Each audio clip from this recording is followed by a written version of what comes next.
All right, everyone. So we really enjoyed the WrestleMania XL documentary. Thought it was super, super good.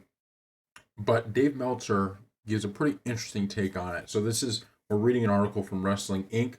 They're citing the Wrestling Observer newsletter in which Dave Meltzer had some issues with the documentary. So we're going to read that and give our thoughts, okay? However, writing in today's Wrestling Observer newsletter, Dave Meltzer took issue with some of what was presented in the documentary.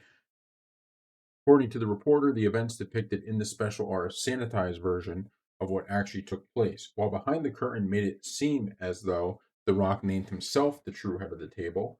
In a promo to gauge interest in a match against Reigns, Meltzer claims that he and WWE had started negotiating the match the previous month.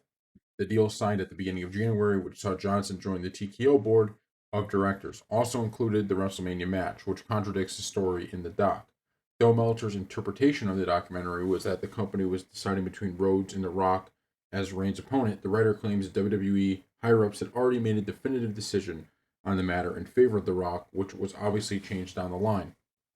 In WrestleMania XL, behind the curtain, Johnson is depicted as understanding that the fans want Rhodes versus Reigns and gladly stepping aside, while Meltzer indicated that the situation was much more complicated than that.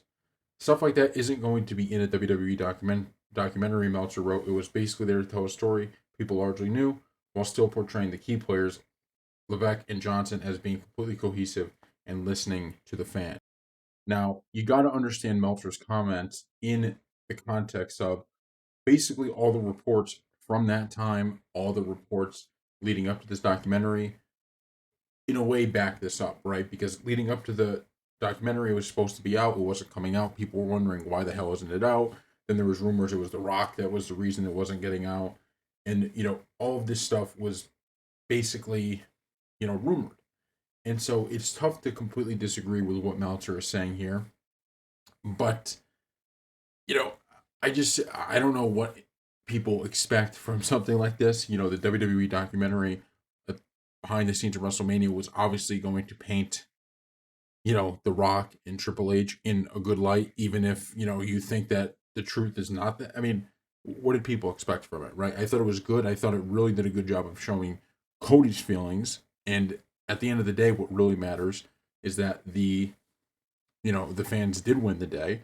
The fans got what they wanted, but I think everybody, it was almost so over the top what was being, what was said. It was like so over the top, some of the stuff that people were like, probably like this idea, yeah, we were just testing it to see.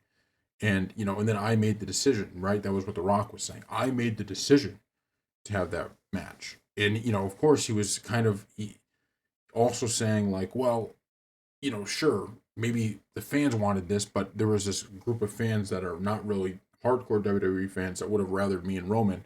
He was still kind of getting his argument in there. So you could tell in a way, although he's probably happy with how WrestleMania went, you could tell that he wanted this match.